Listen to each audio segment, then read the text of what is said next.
الحمد لله نحمده ونستعينه ونستغفره ونعوذ بالله من شرور أنفسنا ومن سيئات أعمالنا من يهده الله فلا مضل له ومن يضلله فلا هادي له ونشهد أن لا إله إلا الله وحده لا شريك له الذي أرسله بالحق بشيرا ونذيرا وداعيا إلى الله بإذنه وسراجا منيرا أما بعد أعوذ بالله من الشيطان الرجيم بسم الله الرحمن الرحيم والعصر إن الإنسان لفي خسر إلا الذين آمنوا وعملوا الصالحات وتواصوا بالحق وتواصوا بالصبر.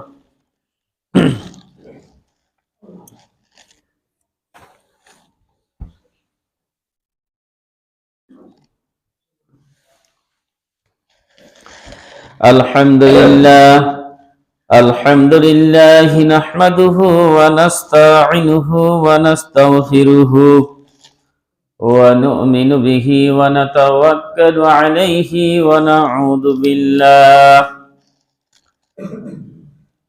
ونعوذ بالله من شرور أنفسنا ومن سيئات أعمالنا من يهده الله فلا مضل له ومن يضلله فلا هادي له ونشهد أن لا إله إلا الله وحده لا شريك له الذي أرسله بالحق بشيرا ونذيرا وداعيا إلى الله بإذنه وسراجا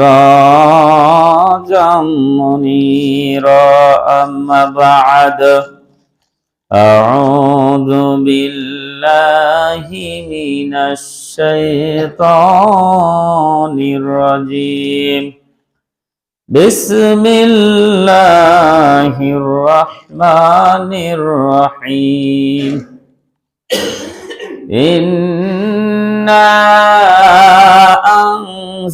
أنزلناه في ليلة القدر وما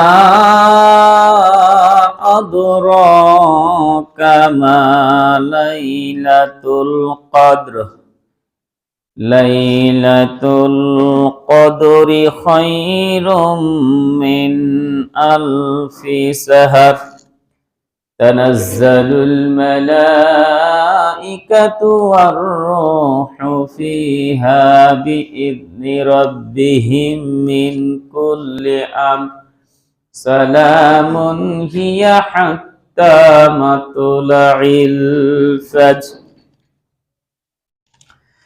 وعن عائشة رضي الله تعالى عنها زوج النبي صلى الله عليه وسلم أن النبي صلى الله عليه وسلم كان يعتكف العشر الأواخر من رمضان حتى توفاه الله ثم اعتكف أزواجه من بعده رواه البخاري. আলহামদুলিল্লাহ, সমস্ত প্রশংসা সেই মহান রব্বুল আলামিনের দরবারে যার অশেষ মেহেরবানিতে আমরা সিয়াম অবস্থায় রমজান মাসে জুমার মসজিদে জুমার নামাজ আদায় করার জন্য আসতে পেরেছি। এই জন্য আমরা সেই মহান রব্বুল আলামিনের দরবারে শুকরিয়া জ্ঞাপন করছি। সকলে বলছি আলহামদুলিল্লাহ। লক্ষ কোটি দুরূদ ও তাসলিমা বর্ষিত হোক বিশ্ব নবীর প্রতি। সকলে বলছি সাল্লাল্লাহু আলাইহি ওয়াসাল্লাম। সম্মানিত উপস্থিতি, আজকে রমজানের 16 তারিখ, 16ই রমজান আমরা অবস্থান করছি।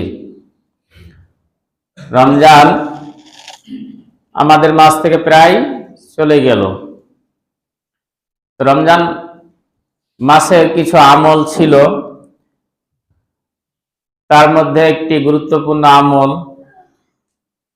এই মাসে বেশি বেশি কিন্তু যাকাত আদায় করা হতো, বা যাকাত সাধারণত বাংলাদেশে রমজান মাসে গুরুত্ব সহকারে আদায় করা হয়। এবং যাকাতের গুরুত্বটা বাংলাদেশে একমাত্র রমজান মাসে কিন্তু বৃদ্ধি পায়। এমনকি আমরা দেখতে পাই যে জাকাতের লুঙ্গি, জাকাতের শাড়ি, জাকাতের বিভিন্ন মাল সামান দেওয়ার জন্য যারা জাকাত দেন, অনেক সময় ঘোষণা করেন, অনেক সময় এই বয়স্ক মানুষগুলো জাকাতগুলো আনতে গিয়ে পদদলিত হয়ে মৃত্যুবরণ করেছে। অনেক সোশ্যাল মিডিয়ায় আমরা বিগত বছরগুলোতে দেখতে পেয়েছি। তা আজকে আলোচনা রমজান মাসের যেহেতু শেষ দশক চলে আসলো, এখানে আরেকটি গুরুত্বপূর্ণ বিষয় রয়েছে, সেটা হচ্ছে ইতিকাফ এবং সাদকাতুল ফিতর। গুরুত্বপূর্ণ আমল রয়েছে, এবং লাইলাতুল কদর। আমাদের যেহেতু অলরেডি আমরা মিডিল দশকে অবস্থান করতেছি, আর 4 রাত পরে আমাদের লাইলাতুল কদর শুরু হবে। 21, 23, 25, 27 এবং 29, এই 5টি রাত্রি। এই 5টি রাত্রিকে পাওয়ার জন্য মুসলমানেরা অত্যাধিক চেষ্টা করে, এবং এমনকি রাসূল সাল্লাল্লাহু আলাইহি সাল্লাম তিনি শেষ দশকে ইতিকাফ করতেন। তা আমি আপনাদের সামনে পবিত্র কোরআনুল কারীমের অতি পরিচিত সূরা সূরাতুল কদর তেলাওয়াত করেছি, এবং বুখারী শরীফের একটি হাদিস তেলাওয়াত করেছি। এই আয়াতগুলোর পাশাপাশি আরো কিছু আয়াত এবং হাদিসগুলোর পাশাপাশি আরো কিছু হাদিসকে সামনে টেনে এনে আজকের সংক্ষিপ্ত আলোচনাটা আমি আপনাদের সামনে তুলে ধরার চেষ্টা করবো ইনশাআল্লাহ। আমরা সর্বপ্রথমে জাকাতের বিষয়টা নিয়ে একটু আলোচনা শুনি, তারপর তখন সাদকাতুল ফিতর, লাইলাতুল কদর, ইতিকাফ, এই ধাপে ধাপে অল্প অল্প করে আজকে আলোচনাটা ইনশাআল্লাহ শেষ করব। তা আমরা জাকাতুল ফিতর সম্পর্কে আলোচনা যদি করতে যাই এবং জাকাত সম্বন্ধে আলোচনা করতে যাই, অনেক আয়াত হাদিস রয়েছে। কোরআনুল কারীমে প্রায় 80 জায়গার উপর নামাজের সঙ্গে সঙ্গে জাকাতের কথা বলা হয়েছে। ওয়া আকিমুস সালাহ ওয়া আতুজ যাকাত, যেখানে দেখা গেল যে নামাজ প্রতিষ্ঠিত করো বলা হয়েছে, ওর পরে পরে কিন্তু আবার বলেছে জাকাত প্রদান করো। তবে জাকাত শব্দের আবিধানিক অর্থ হচ্ছে আত্তাহারাতু আন-নামাউ, বৃদ্ধি করা এবং পবিত্র করা। জাকাত শব্দের আবিধানিক অর্থ আপনার যে সম্পদগুলো রয়েছে, এই সম্পদকে পবিত্র করা জাকাত দেওয়ার মাধ্যমে। আল্লাহ রাব্বুল আলামিন মুসলমানদের উপর এই জাকাত দেওয়া ফরজ করে দিয়েছেন। হযরত আব্দুল্লাহ ইবনে উমর রাদিয়াল্লাহু তাআলা আনহু হতে বর্ণিত, তিনি বলেন যে বুনিয়াল ইসলামু আলা খামসিন, শাহাদাতু আল্লা ইলাহা ইল্লাল্লাহ ওয়া আন্না মুহাম্মাদার রাসূলুল্লাহ, যে ইসলামের বুনিয়াদ, ইসলামের ভিত্তি, ইসলামের স্তম্ভ 5টি বিষয়ের উপর দাঁড়িয়ে আছে। 1 নাম্বার হচ্ছে কালেমায় বিশ্বাস স্থাপন করা, অর্থাৎ আল্লাহকে আল্লাহ মানা, নবীকে আমাদের নবী হিসাবে মেনে নেওয়া, 1 নাম্বার স্তম্ভ। 2 নাম্বার হচ্ছে ওয়া ইকামিস সালাহ, নামাজ প্রতিষ্ঠা করা। 3 নাম্বার হচ্ছে ওয়া ইতাইজ যাকাত, যাকাত প্রদান করা। তাহলে ইসলামের 5টি স্তম্ভের মধ্যে 3 নাম্বার স্তম্ভ হচ্ছে যাকাত। আপনারা সবাই জানেন যে খয়রুল উমুরে আওসাতুহা, বিশ্বনবী বলছেন মধ্যম পন্থা অবলম্বন করা এটাই হচ্ছে সবচাইতে শ্রেষ্ঠ পথ। তাহলে 5টি স্তম্ভের মধ্যে উপরে 2টি আছে, পরে 2টি, মিডিলে হচ্ছে যাকাত প্রদান করা। তার মানে একটা শরীরে, মানুষের শরীরে যেমন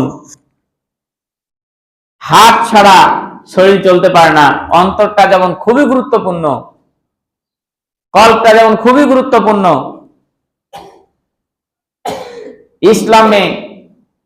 ইসলাম টিকে রাখার ক্ষেত্রে যাকাতটা খুবই গুরুত্বপূর্ণ।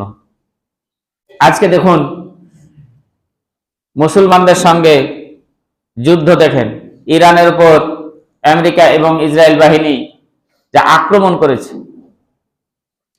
একটাই কারণ যেন ইরান পারমাণবিক শক্তিধর রাষ্ট্রে পরিণত না হতে পারে। এখানে যদি ইরান তাদের অস্ত্র যদি তৈরি না করে রাখতো, তাদের সঙ্গে কি মোকাবেলা করতে পারত? অথচ একই সঙ্গে সৌদি আরবে, বাহরাইনে, কাতারে, কুয়েতে, মিশরে, সিরিয়ায়, এই যে এগুলোতে যেগুলো আমেরিকার ঘাঁটি, ইরান ওখান থেকে বসে বসে সবা আমেরিকার ঘাঁটিগুলোতে আক্রমণ করলো।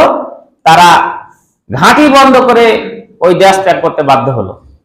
তো এই যে মুসলমানের কাছে যদি এই অস্ত্রগুলো না থাকতো, তাহলে এই ইহুদি ইসরায়েল এবং এই খ্রিস্টান আমেরিকা এদের সঙ্গে কি সামনাসামনি লড়াই করতে পারত? করতে পারত না।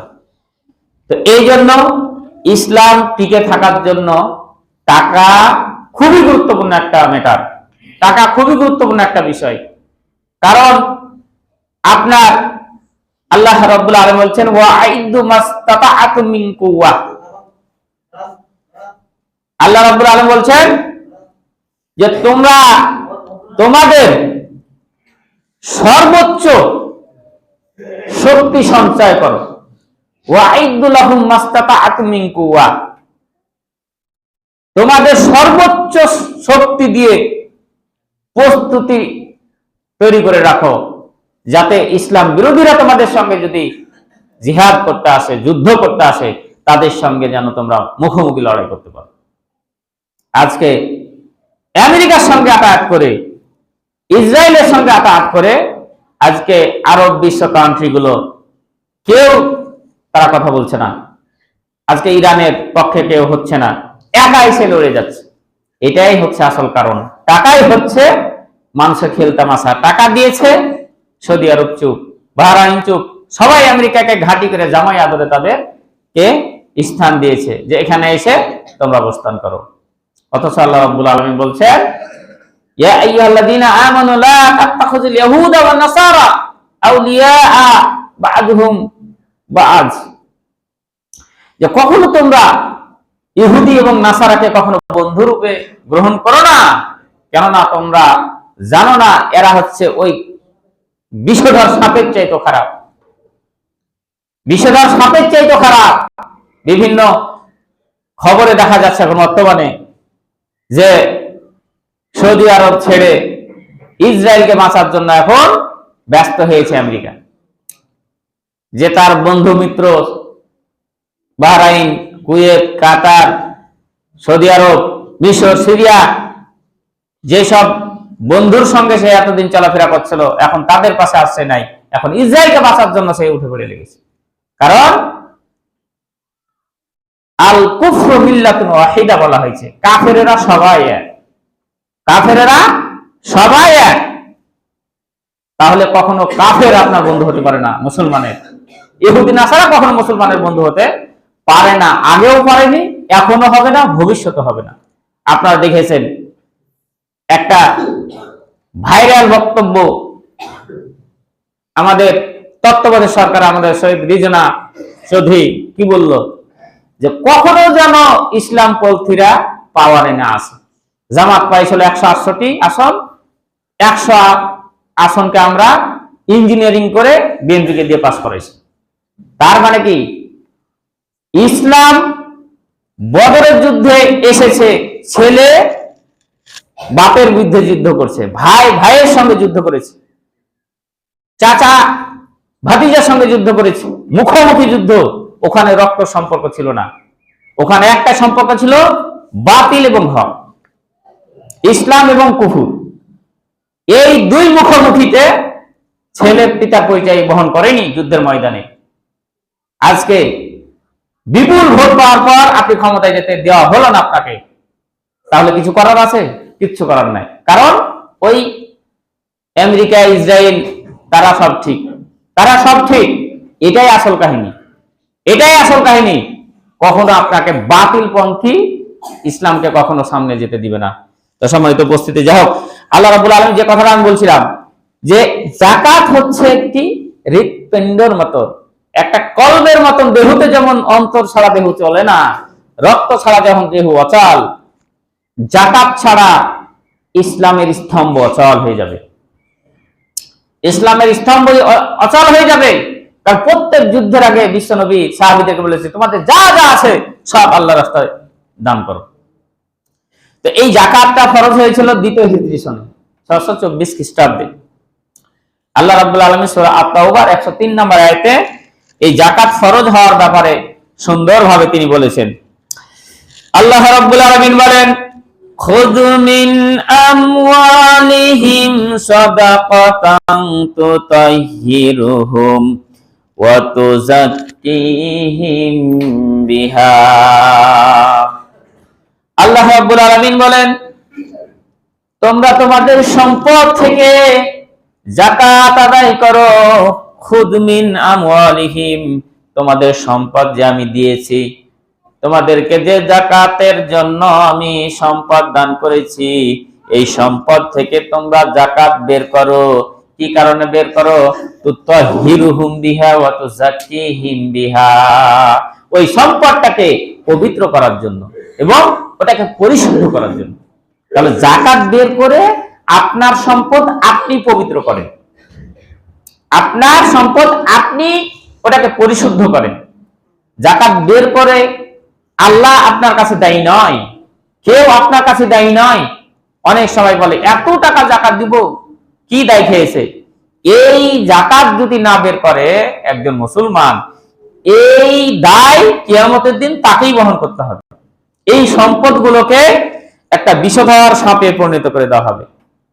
আল্লাহ রাব্বুল আলামিন এই যাকাতের বিষয়ে মানে অনেক জায়গাতে অনেক কথা বলেছেন।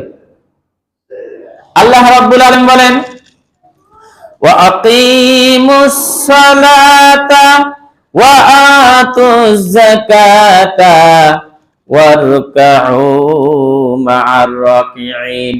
আল্লাহ রাব্বুল আলামিন বলেন, তোমরা নামাজ প্রতিষ্ঠিত করো এবং যাকাত প্রদান করো, এবং যারা জামাতে নামাজ আদায় করে রুকুকারীদের সঙ্গে তোমরা মিশে রুকু করো। তার মানে কি? নামাজ প্রতিষ্ঠার পাশাপাশি যাকাত প্রদান করো। সব জায়গায় কুরআনুল কারীমে প্রায় 82 জায়গার উপরে প্রত্যেক জায়গাতে নামাজ প্রতিষ্ঠা করো, যাকাত প্রদান করো, নামাজ প্রতিষ্ঠা করো, যাকাত প্রদান করো। তার মানে বোঝা গেল যে দ্বিতীয় হিজরতেই নামাজ প্রতিষ্ঠা হয়েছে, যাকাতও ফরজ হয়েছে। রাসূল সাল্লাল্লাহু আলাইহি ওয়াসাল্লাম যখন কি মক্কা থেকে হিজরত করে দ্বিতীয় বছরে নামাজ প্রতিষ্ঠিত হয়েছে, ফরজ হয়েছে এবং যাকাতও ফরজ হয়েছে ওই সময়। সম্মানিত উপস্থিতি, তাহলে আমরা জানতে পারলাম যে আল্লাহ রাব্বুল আলামিন যাকাত ফরজ করছেন। তো যাকাত কেন ফরজ করেছেন? সূরা আত-তাওবার ওই 103 নম্বর আয়াতের ওখানেও তিনি বলে দিলেন যে সম্পদকে পবিত্র করার জন্য, সম্পদকে পরিশুদ্ধ করার জন্য। এখন কথা হলো, এই যাকাত তো অনেক প্রত্যেক যুগে যুগে নবী রাসূলের উপরই ছিল, প্রত্যেক জায়গাতে অনেক আয়াত এবং হাদিস। এবং এই যাকাতের গুরুত্ব কতটুকু? যদি কোনো দেশে ইসলামী সমাজ ব্যবস্থা, ইসলামী বিধান কায়েম হয়ে যায়, অর্থাৎ ইসলাম পাওয়ারে চলে আসলো, সরকারের 4টা কাজ হাতে নিতে হবে। আল্লাহ রাব্বুল আলামিন বলেন, আল্লাযীনা ইম্মাক্কান্নাহুম ফিল আরদি আকামুস সালাতা ওয়া আতাউয যাকাতা ওয়া আমারু বিল মা'রুফি ওয়া নাহাউ আনিল মুনকার ওয়ালিল্লাহি আকিবাতুল উমুর। আল্লাহ রাব্বুল আলামিন বলেন, কোন জায়গায় যদি কোন দেশে যদি ইসলাম পাওয়ার চলে আসে, ওই ইসলামী রাষ্ট্রের সরকারের সর্বপ্রথম দায়িত্ব গ্রহণ করার পর 4টি কর্মসূচি হাতে নিবে। 1 নাম্বার কর্মসূচি, দায়িত্ব গ্রহণ করার পর সঙ্গে সঙ্গে ঘোষণা করে দিবে 10 বছর থেকে মৃত্যু পর্যন্ত প্রত্যেক মুসলমান নর নারীর উপর নামাজ বাধ্যতামূলক করে দেওয়া হলো। 1 নাম্বার কর্মসূচি যে 10 বছরের পর থেকে মরার আগ পর্যন্ত প্রত্যেকের জন্য নামাজকে বাধ্যতামূলক করে দেওয়া হলো। এটা সরকার থেকে ঘোষণা দিবে। 2 নাম্বার কাজ,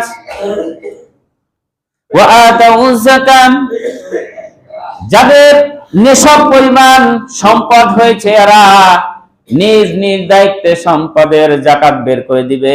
3 নাম্বার কাজ হচ্ছে ভালো কাজের আদেশ দিবে। 4 নাম্বার কাজ হচ্ছে অন্যায় কাজ থেকে বিরত রাখবে মানুষকে। এটা সরকারের কাজ। এটা কার কাজ?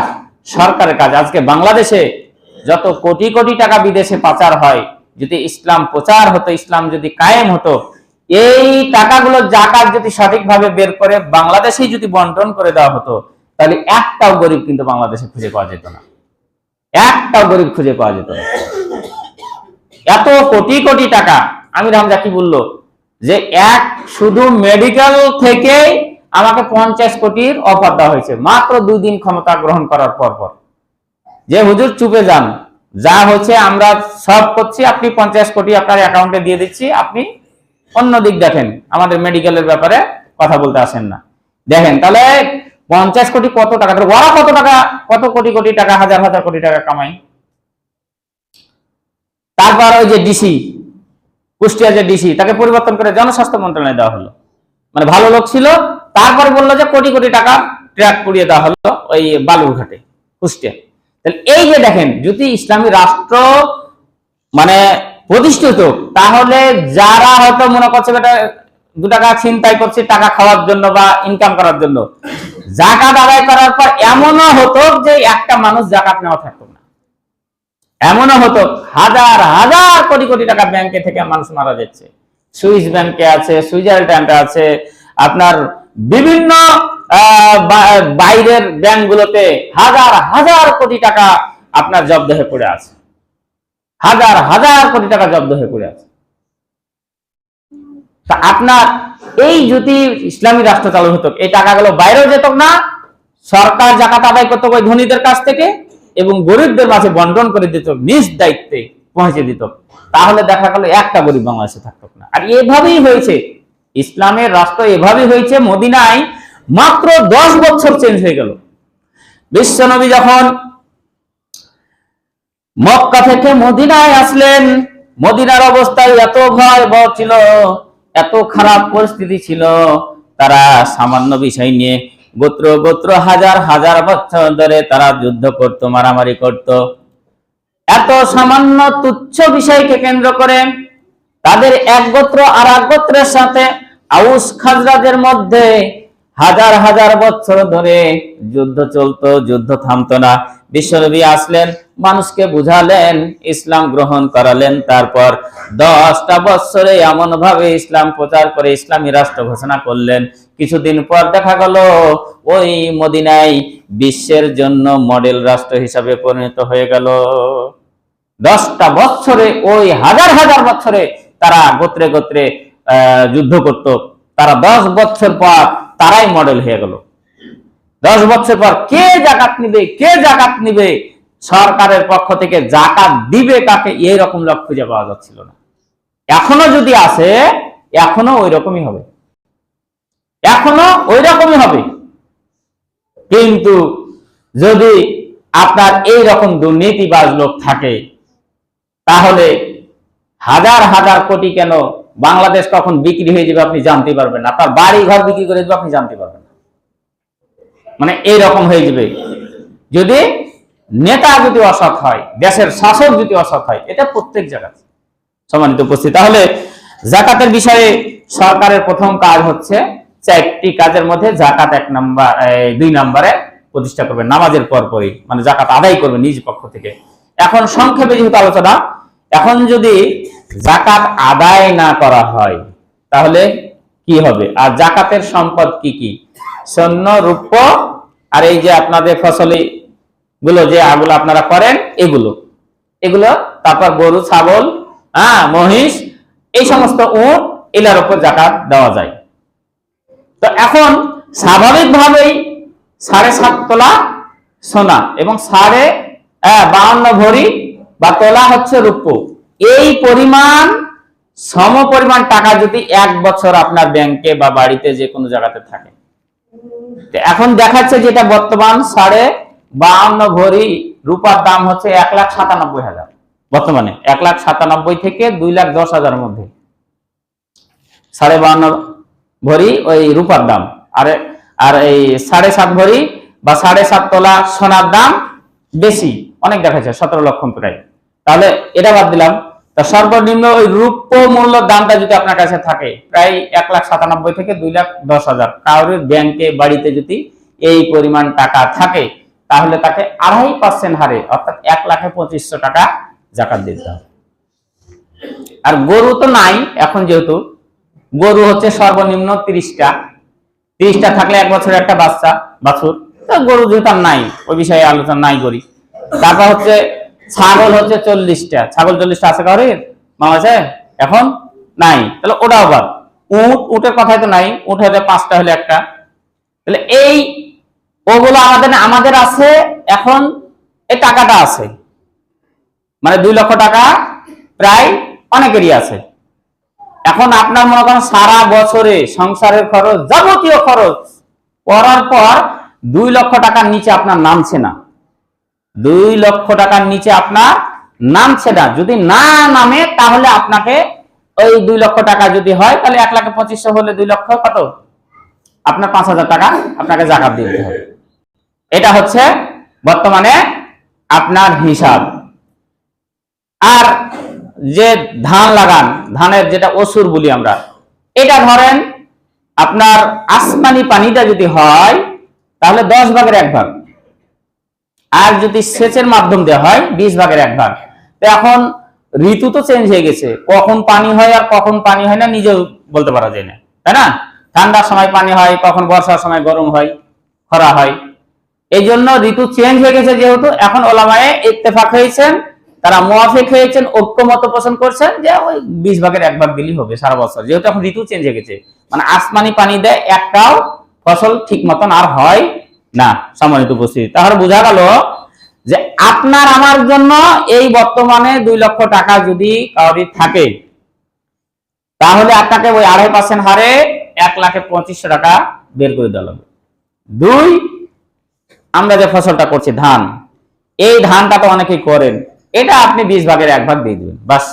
আমাদের মোটামুটি এই দুটা, যে এই টাকা আর এই ধান। তাছাড়া আর আমাদের সোনাও অত নাই, তাই না? 1 ভরি সোনাই তো নাই, আপনার সোনা তো নাই বললেই চলে। 7.5 ভরি সোনা আছে কারো বাড়িতে? যদি থাকে তাহলে আপনি ওই দাম অনুযায়ী আপনাকে দিতে হবে টাকা, ওই 2.5% হারে। কয় টাকা দাম লাগছে? ওই যে আপনার 7.5 ভরি দেখলাম বর্তমান বাজার 17 লক্ষের উপর, তাহলে আপনি ওই 2.5% হারে দিয়ে দিবেন। আর না হলে ওই রূপার দাম 52 তোলা বা ভরি, তাহলে আপনার ওটা আসছে 1,97,000 থেকে 2,10,000 বা 12। সম্মানিত উপস্থিতি, তাহলে আমাদের এটা অলরেডি শেষ।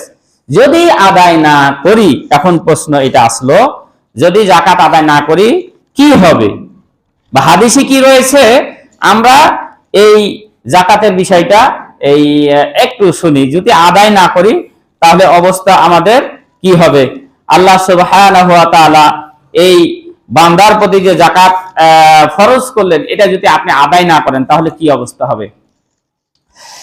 আল্লাহ রাব্বুল আলামিন বলেন, والذين يكنزون الذهب والفضة ولا ينفقونها في سبيل الله فبشرهم بعذاب أليم يوم يحمى عليها في نار جهنم فتقوى بها جباههم وجنوبهم وظهورهم هذا ما كنزتم لأنفسكم ফাযুকু মা কুনতুম তাকনিজুন।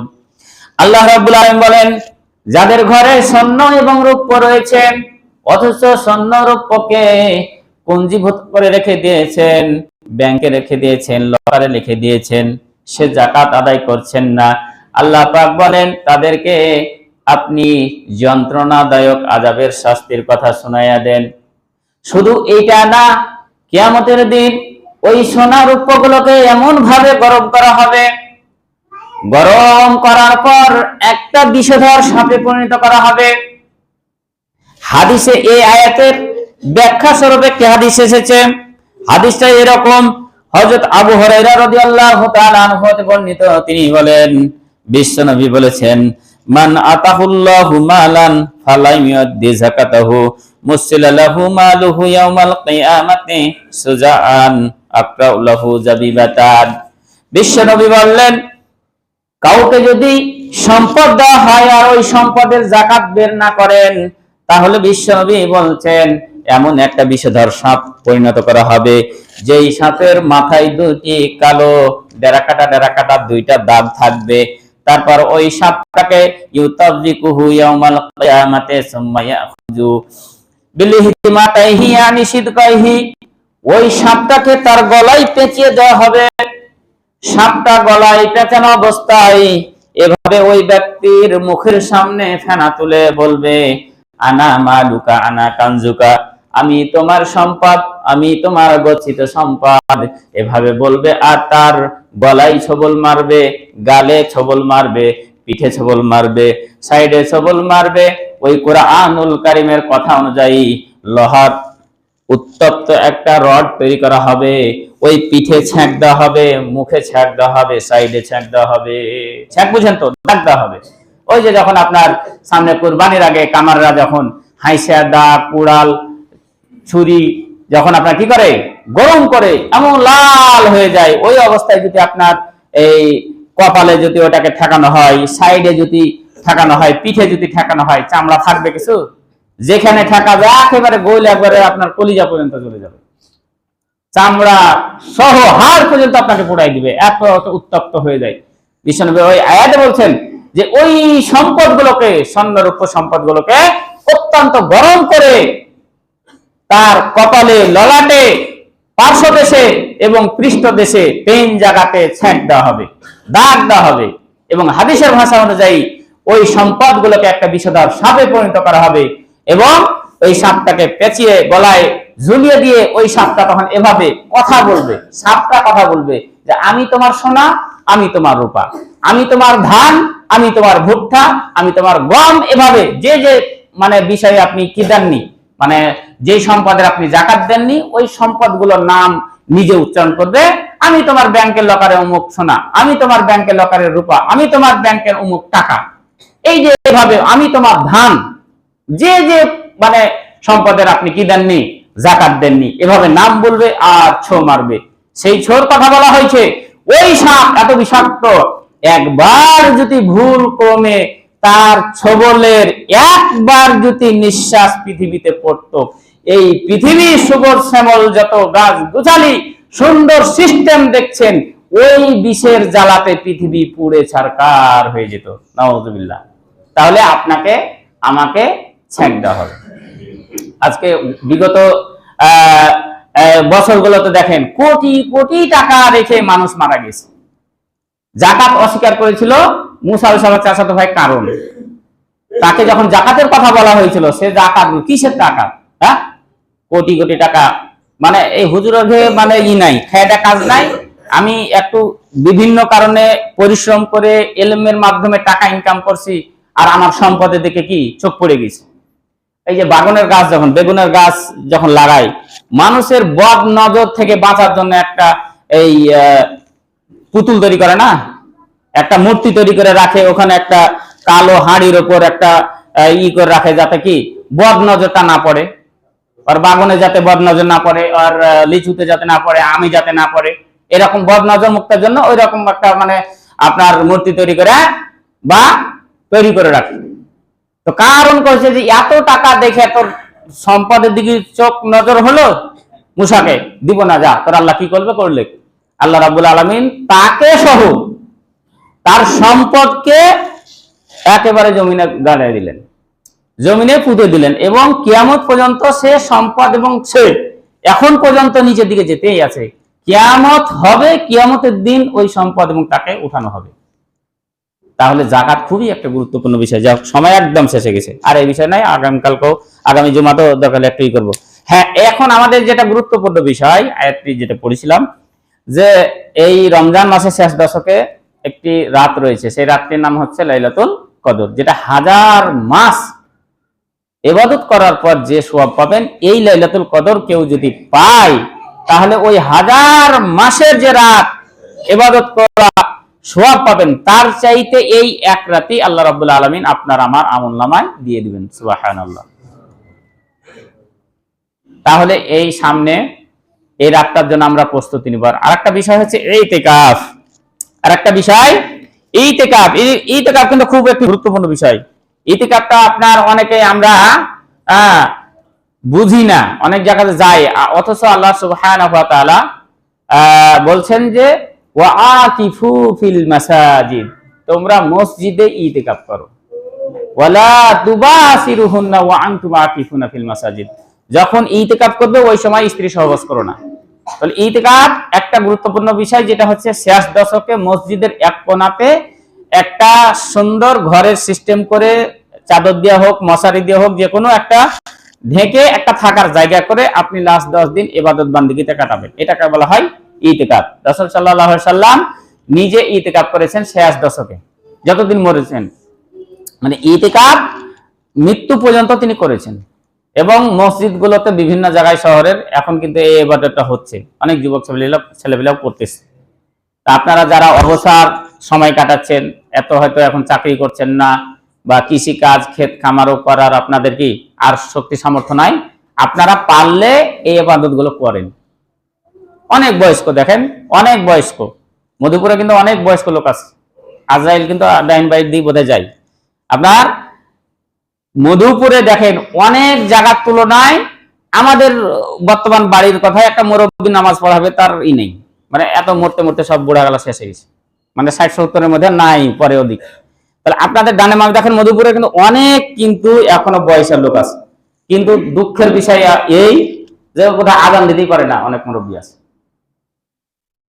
সামনে যদি পাঠানো হয় সূরা ফাতিহা বলে আলহামদুলিল্লাহি রাব্বিল আলামিন, মাঝে মাঝে বাদ দেওয়া জল্লি, মানে একটা হুজুরকে পাঠাইছে, ও জানে না, ভুলে গেছে, শেষ কেন জল্লিন করে দিল, আমি মিডিলে কিছু জানে না। আমাদের মধ্যে অনেক মুসল্লি আছে এরকম অবস্থা, অথচ চুল দাড়ি সবাই পেয়ে গেছে। তাহলে আপনাদের আকুল আহ্বান করবো যে বয়স শেষ, এই ইবাদত গুলা একটু করেন, এই ইবাদত গুলা করেন, লাভ দিবে। কার কোন আমল কবুল হয় আল্লাহর কাছে এটা বলা যাবে না। তো ইতিকাফ অবশ্যই করব। সামনে যেহেতু সময় শেষ হয়েছে, জাকাতুল ফিতর রয়েছে, ওই বিষয়টা সামনে জুমাতে আরো বিস্তারিত আলোচনা করব।